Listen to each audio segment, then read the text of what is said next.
Aufzeichnen. Mm-hmm. So do you have to? Yes, it says recording. It doesn't, I don't think I have to do anything. Good. I just see that it's happening, and that's fine with me. Good. Mm. So I would like to have the interview in 3 parts. Okay. And based on your piece, of course. Yeah, how lovely. I'm honored.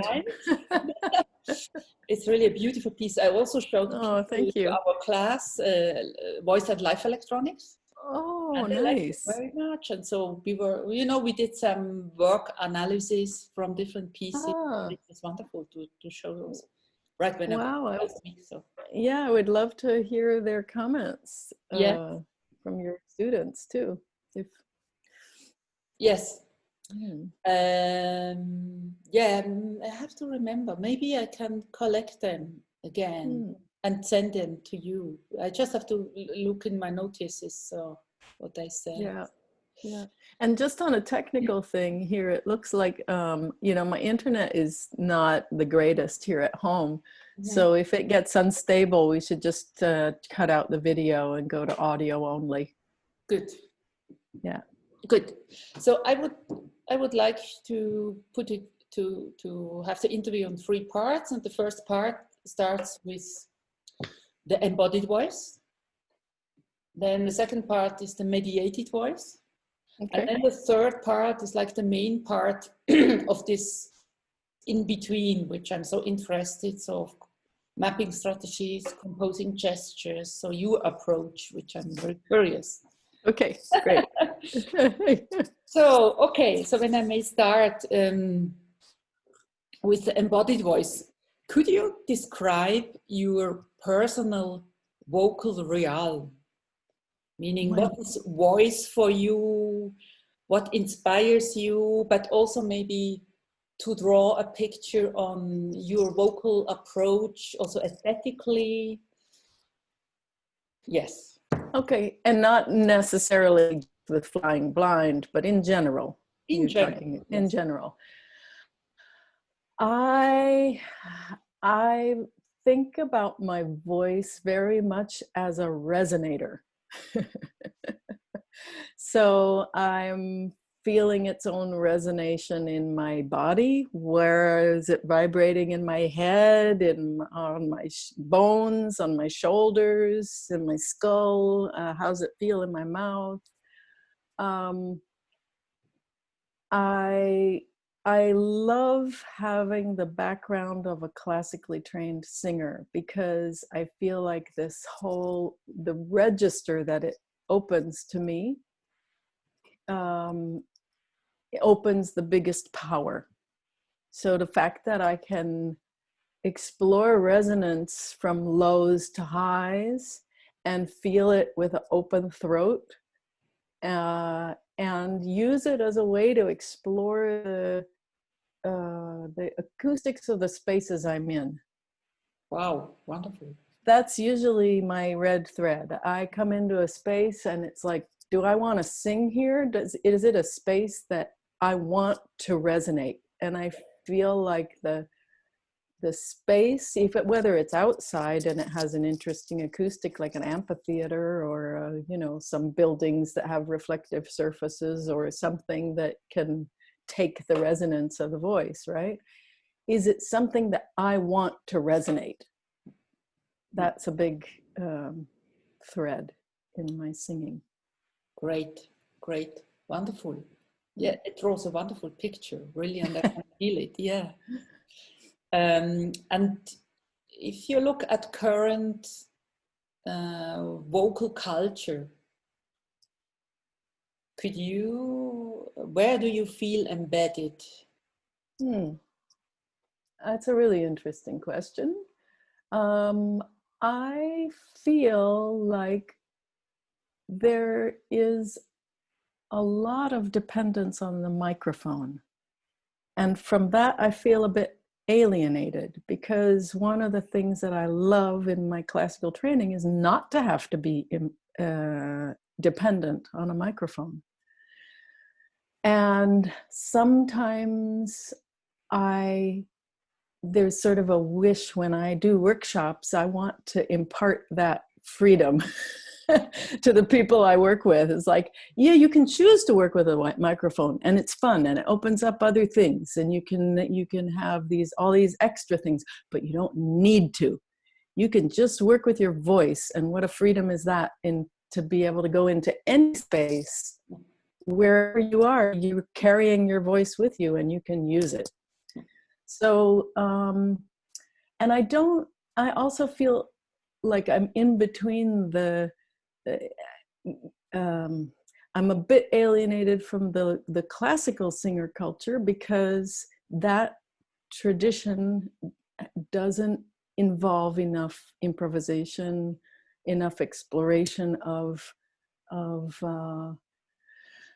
resonance, and maybe different kinds of timbre and all the different generative tools that we have as singers to use. Mm-hmm.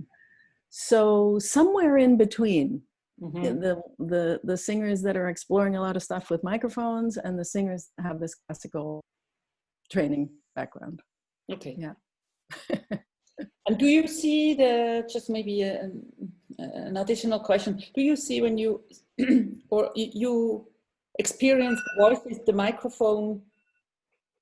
I'm just going to turn off my own phone. Okay, now it's silenced. Do you experience you said that the other voice, or the voice with the microphone, is it extended techniques, or how would you say what you do? What is the universe of the voice beyond the resonances of the classical based training?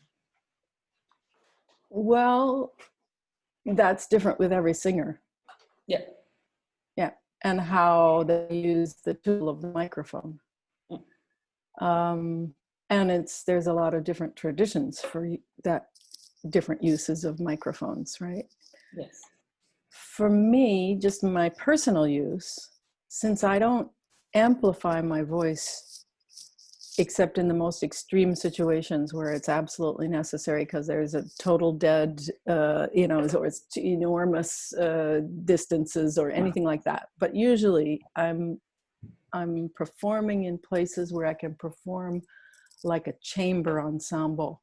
My unamplified voice, embodied voice, with the sampled and processed voices. And the sampled and the processed voice becomes like another instrument for my composer brain. Yes. And a combination of another instrument, or several, and this depends on how many times I layer it, right? A combination of another instrument for my composer brain and a co-collaborating improviser. Great. We are already on the second part. You are answering. That sounds lovely. Because the next question would be, how do you experience the mediated voice or the disembodied voice in relation to your acoustic or embodied voice? Yeah. So you draw a picture of a collaborator, improviser you play with. Yes. That's right? Yeah. Yes, that's right. And I was just looking through some of my notes over this year's research, right, period. And there was a phrase that I wrote at one point in one of my diaries that says, "From me, but not me." Okay. And I feel like that "from me" goes out. And sometimes that "from me," I know exactly what I can do and how I'm going to control it. And then it's being my composer brain saying, this is what I want to do with that other instrument. Yeah. I'm going to make it a drone. I'm going to layer it in a way that's completely predictable because the loop is going in the same delay time. Yeah. I'm going to use these tools to shape it. Especially if it's a piece that I have created and not just an improvisation right there and then, but it's a specific piece that I want to repeat in the same way, or not in the same way, but in that, with the structure of that frame. And sometimes that "from me" is material that develops in a way that I can't predict because there are overlapping coincidences of folded time. And those coincidences are the collaborators, and they are the parts that really are challenging and exciting and fun for me. Oh, okay, I got that. So can I catch it and work with it? Can I play back? Can I, yeah. And this is, like you describe it, this is also practice and improvisation. You get something unforeseen, you get something unpredictable. And you have to respond in the moment. Yes, and you compose further on the timeline. Mm-hmm. Exactly. Should we go? Maybe I wanted also to draw a picture on, still on the embodied voice, now really on flying blind, on your vocal material. Mm-hmm. So there are these calling motifs and the reduced choice of pitches you are playing with. Yeah, there's this third and the ninth, which is very important, and then this lower breast voice that starts really like a bardoon, like an orientation where you draw the scale of your notes. And then you have some other voices, like voiceless sounds, like sometimes even inhale or exhale, inhale, exhale. And of course sounds like etc. So my question is there a text below? Is there a subtext? Or is it about sounds? What is it about the vocal material? Okay, that's good. Point of view. The word that was in my brain for the piece is listen. So that's there in my brain. And part of my exploration, first only acoustically in the space, I don't have the delay listening yet.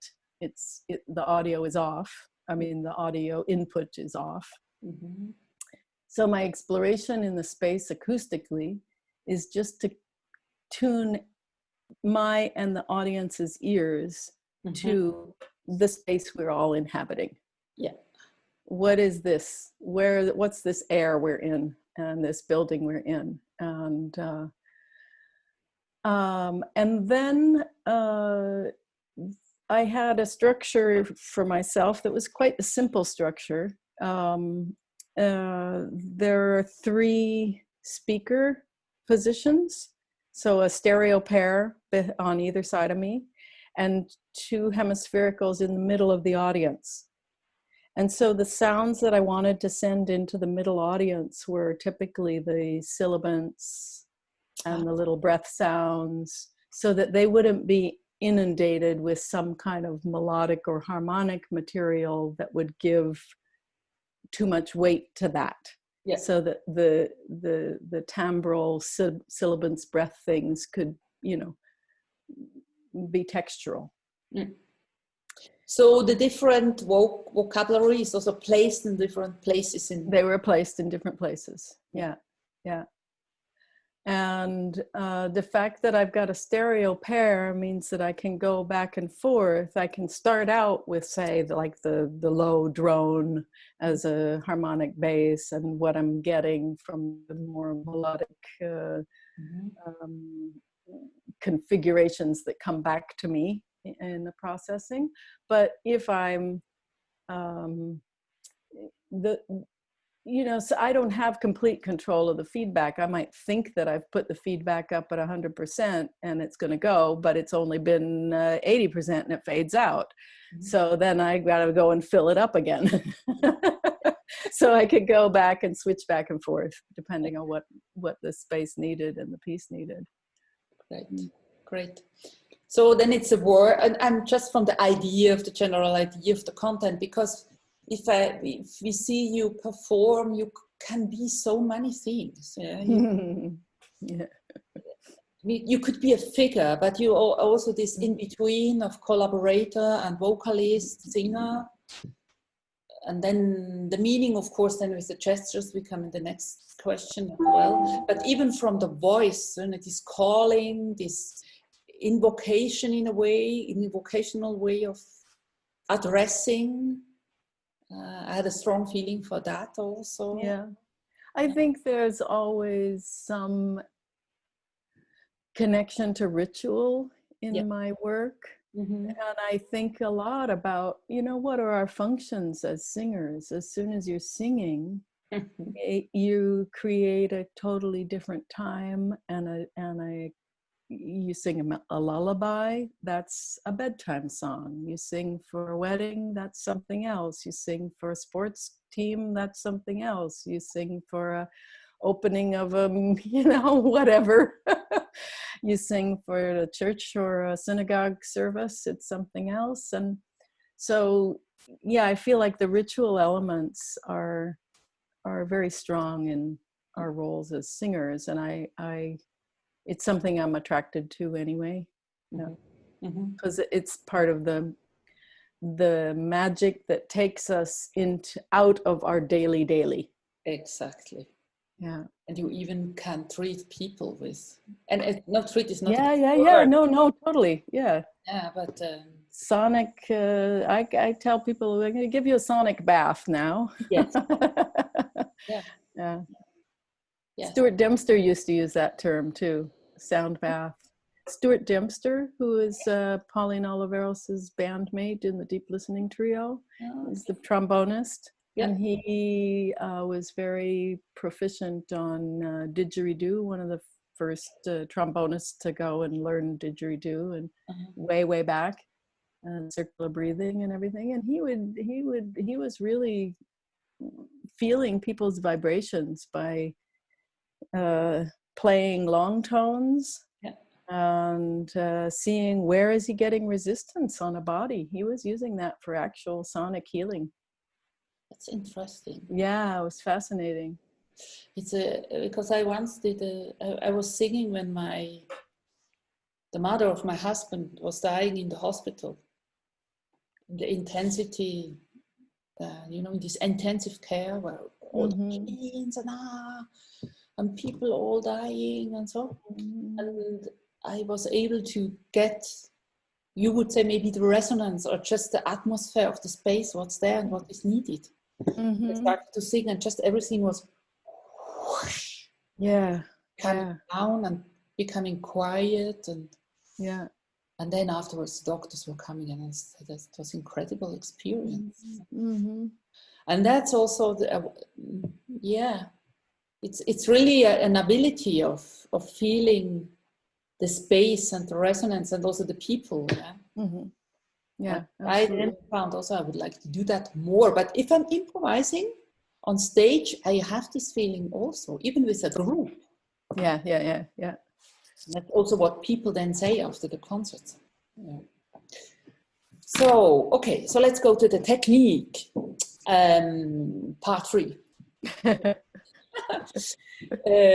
Could you describe this technical setup? How detailed? So, of course, it's the wavering. Maybe first, more in a phenomenological way. So, what is your relation between you and the computer? So, what I'll describe it in a simplest way I can think of technologically. I have a main performing patch, and with the waverings, I'm only using a portion of this main performance patch, at least in Flying Blind. So it is using 3 separate delay feedback lines. And each of those delay feedback lines has the ability to go from a very short delay. I've usually limited it to, say, 80 milliseconds to a minute. But it could be even longer and even shorter. And the waverings are with the continuous controller of this hand, my left hand. The roll is mapped to delay. So if I'm in the sort of palm down position, it's at the shortest delay. And if I'm at palm up position, it's at the longest delay. And of course, that's an enormous, any slight little motion gets a big change, even though the delay changes are scaled to eighth notes within a tempo, within a beat per minute. Yeah. So that it's not, it might be jumping from 500 to 1,000 as the next unit, 500 milliseconds to 1,000 milliseconds, or it might be jumping a bigger amount depending on what BPM I put in there. But still, slight movements have a big change. And I scaled it so that the first part of it is it takes more of a movement to make the small changes, because those changes between 80 milliseconds and 120 and 200 and 300, they are so audible. Yeah. And then once you get to the longer changes, it goes quicker, because we don't recognize them as much. You made it like a table with an exactly. Yeah. So, but the thing that's interesting for me about the long delays is that I could start out sampling a fairly long phrase in that long delay, and then choose to go to a very short delay. But that long delay is still in there, because the patch is listening the whole time, as long as I have the audio input on, which is a menu button on the other ring. And so that's where I get this image of the folded time. So I might know that I want to bring back some element of that long sampled phrase that I sampled at a minute delay much later in the piece. And how do you do that?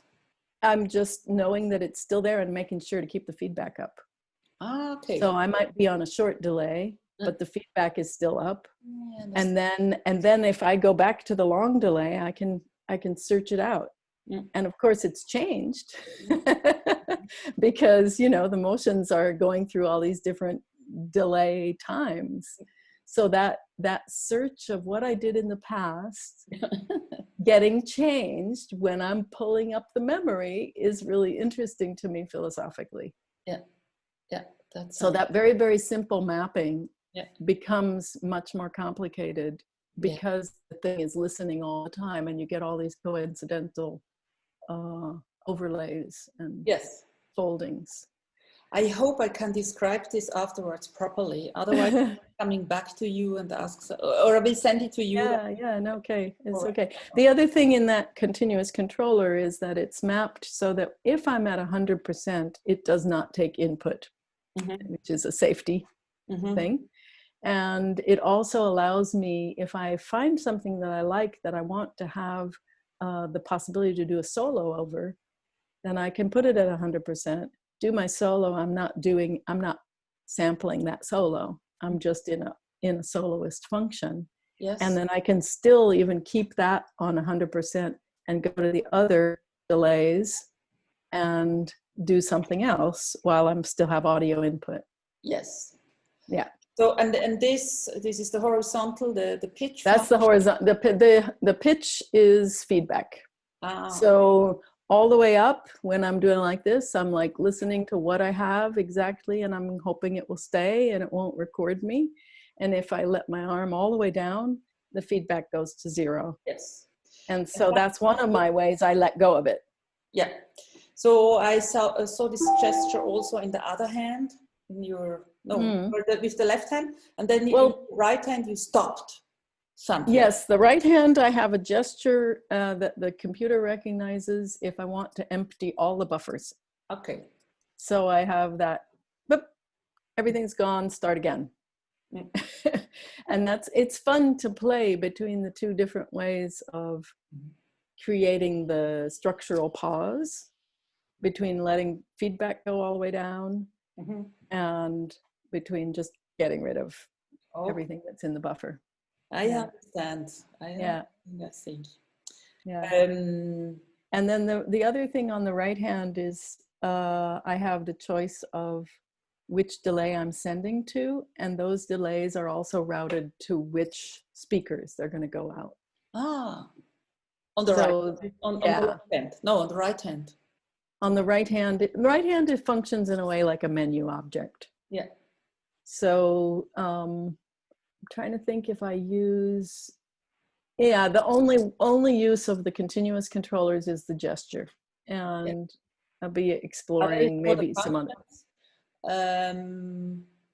The buttons I've used. I see. I mean, the right hand is the rational side, and yes, you play the. The right hand is the side that says which speaker am I choosing? Exactly. Yeah, right. Am I going audio in or not? Are we listening or not? Are we getting rid of everything in the buffer? Yeah, it's the functional, structural conductor. Yeah, that's beautiful because as you are playing with two hands, yeah, both sides. But that's a really good point. I never even actually thought about that. And the other thing that was interesting in developing it is that I found it really helped me to map the speakers to the place where they've got the three little buttons on the wave ring, and I wear it with the buttons here. I can't see. So I wear it with the buttons here, up, and I'm pushing them with my thumb, like that, right? And I mapped it so that the button that is on that side, which will be this way when I'm doing it palm up, is that speaker. And the one in the middle is the speakers in the middle of the audience. And the one on the other side is the other speaker. Because then I'd had a really physical relationship to those speakers. Yes, that's beautiful. Thank you very much for the technical insights. So, and then when you were describing beautifully with your left hand, the roll function, and I wonder what decisions or how conscious or intuitive are your decisions to map gesture with function. So, because what I also realized is with the time, sometimes it felt like you would caress something. So you get a meta meaning. It's beyond the technical controlling of something. Yeah. Or to stop. Like a shaman, it's again with the ritual. So I feel you doing something in space and with your hands and making kind of ritual gestures even. Right. But this happens within a time, not from the beginning, because our brain starts to recognize your genuine vocabulary of gestures. Right. And they start to develop a meta meaning. Yeah. So I wonder when you compose the connection between body and this mediated voice. Yeah. If this is in your mind, or is it you are looking for the easiest way to control what you want, the music you want to do? Well, I think it's a bit of both. When I was first exploring this dual control of feedback and delay, it was with the hot hand. And that was what I used in Trondheim when you saw me at my presentation at ICLI, right? And with the hot hand, I had no menu. So it was really from the start just exploring, okay, which one do I want to use for feedback and which one do I want to use for delay? And I had this feeling of, okay, I want to, like, this is a stop for me, or a stop here, or, and this is let it go. Yeah. So that felt like that felt like a natural way to think about the feedback gesture. And if you take your arm up, if you described it, if we have to describe this in words, it's really up to lift up the hand palm showing. It's like the cop, you know, Like the cup, yeah. Yeah. I mean, I see it, but if I have to describe it, like find the cop in traffic, stop. Yeah. And that stop was, it's maybe counterintuitive because the feedback at that point is at 100%. So it's going, but it's stopping, taking in my voice. Yeah. So that for me is now it's stopped. Yeah. The audio in is stopped. Yeah. And the other thing is the sort of letting it go, letting the sound go is kind of like, I don't know, it allows a throw, sort of a throw. Okay, you're gone. Yeah. And then on the hot hand, the first patch that I had been working with had a little different relationship to delay, where the delay wasn't continuously changing. It was actually a timer, so that when I would put my hand, I would start the timer, and then I would say, okay, that's how much I want. So that was like record, stop recording. So opening your head. So opening was record, and closing was stop recording. And that was a certain length of delay. And then I would keep I could loop over it. It wouldn't change that length of delay. Yeah. But the gesture then, so that got changed to short delay, long delay. Yeah. And exponential curve. With an exponential curve. And it's interesting to work with both concepts because they're kind of opposite ways of looking at how do I want to choose a delay length, a loop length.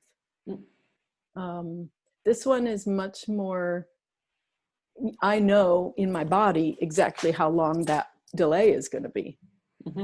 But this one, the go, start recording, stop recording, it's like a pedal. Yes. But in the other one, I don't know exactly. I just know approximately. And if I really want to hold it on delay, and I have to use the menu button, and I can with a double click freeze that delay and say, okay, I'm gonna, whatever this is, I like it, freeze it, and now I can layer over top of it. Yeah, it's like the start stop of a loop in a way. Yeah. But it's it's like if you were physically engaging with a long old tape loop, and you can't say exactly like, oh, how much is this and how much is this. Wow, that's a beautiful picture. To relate it to the old tape. Yeah. Wow. It feels very physical. Yeah.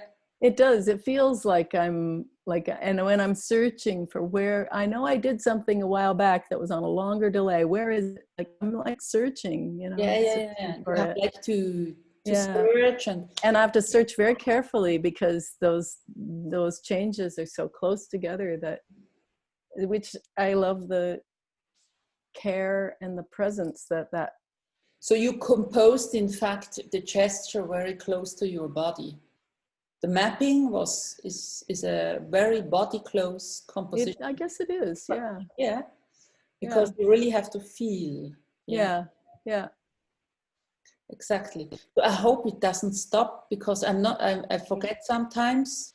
Oh, it looks like it's still recording. It's still recording because Zoom is for free for 40 minutes, no? Oh, yeah, right.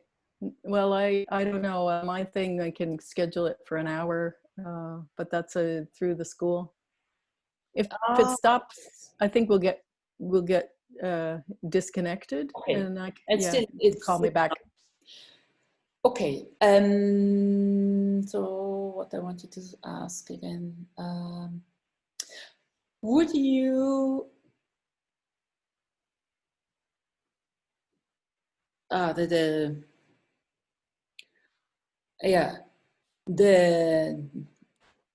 wavering is something which is not visible, right? So it's not a prop with cables like I have, or some kind of controllers or whatever. Right, right.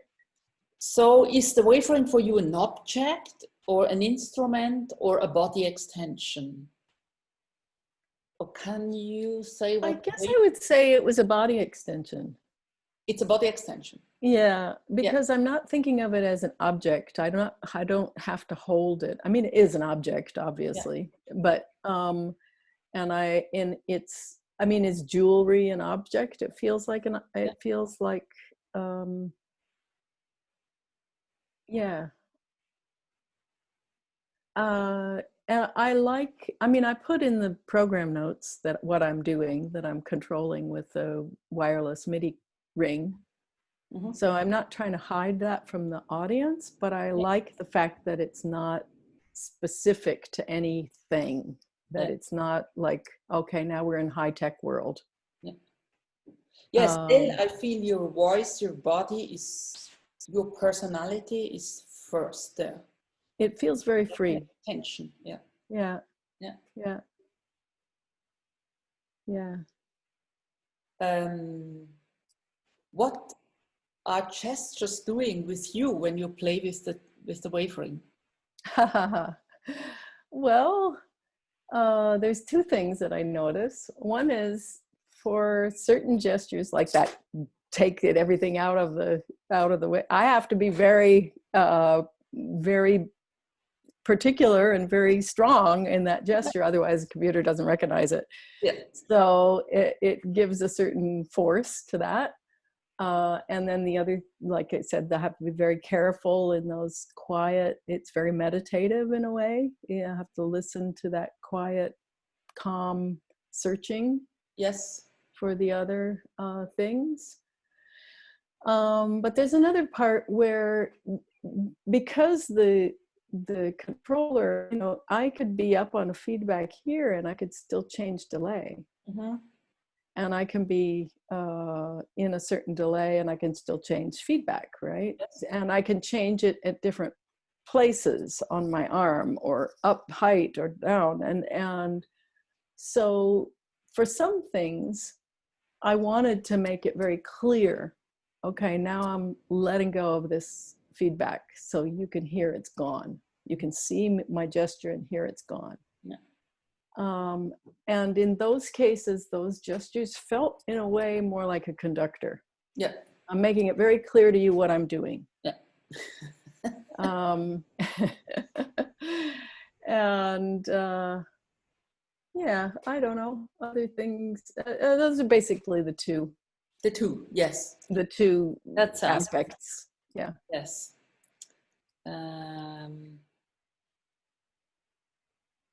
Yeah, the other questions you already answered. So the one question was also, does the selected software has a predetermined character on your musical output, but you designed it already the way you want it?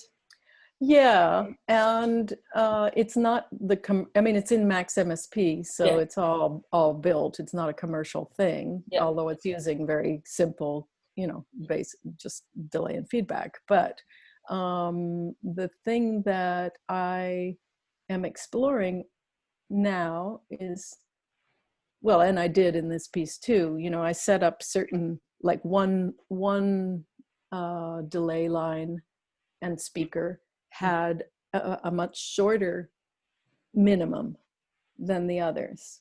Mm-hmm. So that one I knew I could use for to get a kind of motor thing, right? Yeah. So I set that up in advance. Yeah. That's just one example of the pre-programming, right? And as I'm going further, I have the ability with the wave rings in the menu, the right brain menu, to shift out of the delay lines and shift into buffer lines, where I have 3 buffer lines and I can preset pre-recorded sound files. Mm-hmm. And play with their length and their, whatever. I'm deciding what elements I actually want to play with. So I may end up playing with pitch, or with speed of the loop, pitching it down. Yeah. But in that element, there's also the possibility to have presets that I can scroll through for the whole patch. So I could route my voice into different delays in a different way than I do in the live processing that I did in Flying Blind. I could, set up sound files that go in a certain order. I could, and different things. Yeah, but as you build everything from scratch. Well, I don't build, my main performance patch has stayed the same. Yeah. So it's really building each piece, not building the whole thing. It's just building the parameter. If I work with that particular patch, if I'm working with something else, I have to build that from scratch. And would you also say that you compose each time an instrument? In a way, because the gestures mapping to the sound. I guess I would say I compose each time an instrumentation, not necessarily an instrument. Okay. Yeah, because if I'm working with the voice alone, then my instrumentation is that, but the ways that I've pre-programmed the processing becomes the instrumentation also. And if I'm working with pre-recorded files, then those pre-recorded files become my instrumentation. But the patch is the instrument in this particular case. My main performing instrument and the patch and the controller. Yeah. Yes. As one unit. As one unit, it's an instrument. Yes. I think as one unit, it's an instrument. Yeah. Yeah, not the wafering itself, but the whole unit. Yeah. Each piece is also an instrument because you add something, you change something. Yes. Yes. And using the wave rings in connection with other patches, then it's a different instrument. Yeah. Yeah. Great. Maybe one last thing. Your speciality, no visual feedback. Yeah, come to that.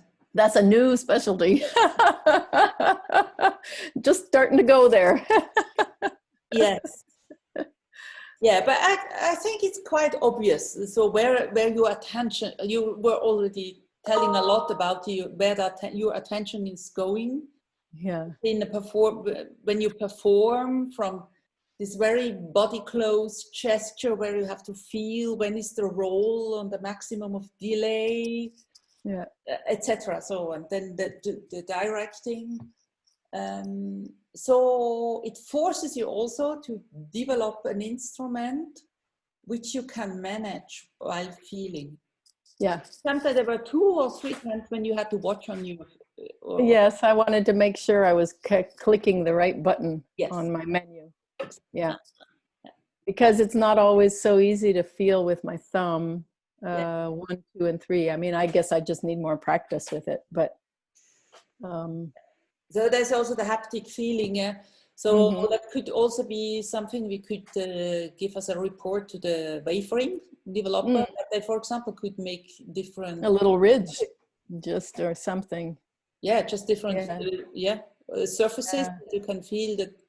Yeah. With the touch where you are without watching. Yeah. Yeah, because I could see that there were times where I might think I was only touching the first button or the third button, and somehow I got the second as well, and then I turned off the audio. Yeah. So. Yeah, I also feel a little bit with the wavering. The touch is not that good. I prefer to have really knobs. So if you have a very clear buttons, so I can press them and the click. I get the feeling of the click. Yeah. You don't get really feeling of the click. Yeah. No. Yeah. And it's been hard sometimes to know how quick do I have to make the double click. Like I've got things programmed so it's single click, double click, or hold press. Yeah. Hold press and click they already have programmed as their. Yeah. I understand. But yeah, so it would be nice to have a little bit more distinction between those 3 buttons. Yeah. I also think. Because this, in a way, it interrupts a little bit because you're so clear. Your intention is clear. And then it's just. I was like, oh, I'm reading my email now. Gotta see who sent me a message.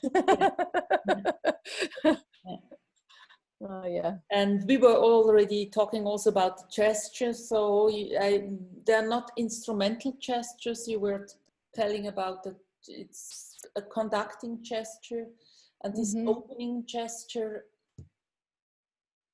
It's also not an instrumental gesture, it's a geometrical gesture, or it's right. But it gets a meta meaning. But it is interesting as I'm thinking about it, you know, I've chosen to go counterclockwise. So that's going backwards in time when I'm searching. Yeah, which is that's interesting. It's interesting. But also when I watched the video, I mean, to see you perform live is also another thing, but on the video I had the feeling like, oh, she's offering us something. Oh, that's nice. Yeah. Or then the caressing, like when you do it more like to be really sweet to something, to an object, or sweet. Right. Well, if I let go of, if I find something and I am with it and then I let it go, it's a way of, here it is, gone now. But definitely the gestures, they do also something with us. Yeah. What did you experience in that? What did they do with? As I told you, this offering of giving something and like ritual gestures. So that you would, and now I understand it better because you are talking about these resonances also. So I feel like you would play also with the resonances of our common space. Yes. Yeah, they were very kind gestures, and and I could perceive them on several levels. Like to play together with you. How did you say the of me? The of me, from me. From me, yes, the from me. But on the same time, it goes towards the audience. So it speaks to me. Not nice. Just to the from you. Yeah. From me to you. Yes. So from me to you, really to the audience. As a in the perception, as a one who can perceive your performance. Yeah, thank you so much, Kristin. This also opens so many little aspects. Because it's beautiful. It's so beautiful. And I'm really happy. If there are any more questions, I'm happy to come back to you. So first I will look the video again and write down and make a little. Oh, that's lovely. Really, it's very, very, very nice for me to get your feedback, and I would love to hear your students' reactions if it's part of your course anyway, you know. Yeah, it's part of it. They were just talking. We were not recording it, but I have to ask Teresa again and just to give you some statements. So, that'd be cool. Yeah, they liked it. They were very attentive. Oh, nice. It was flat and not. It's not live. The room. It's not the whole performance. Yeah. So, right. Yeah. Right. And I also realized that we have really different students. So some they were so much in your performance, and they didn't like, for example, Alexander Schubert. I showed also a piece of Alexander Schubert because he's also sometimes there's a lot of this is really wash. Also in the pop culture, and some didn't like this, and yours is just yours, you know. So. And the simple way, the clarity, the chosen gestures and the chosen minimal vocabulary from the voice, but also from the gestures, makes the performance very perceivable and very clear and touching also. Thank you. Thank you. Yeah. Thanks. Yeah, I would love if you can. I send you the recording by weight transfer. Yeah, that's good. So, and then I will write it down.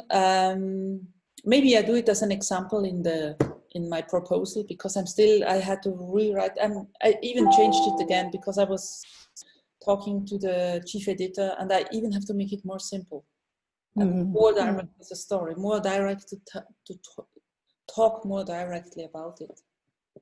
So challenge for me to find a way to write this book. Oh yeah, yeah, but you will, and it's going to be great. It's so necessary. Yeah.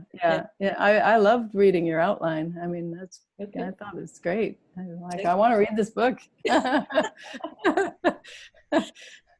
Hurry up and write it so I can order it.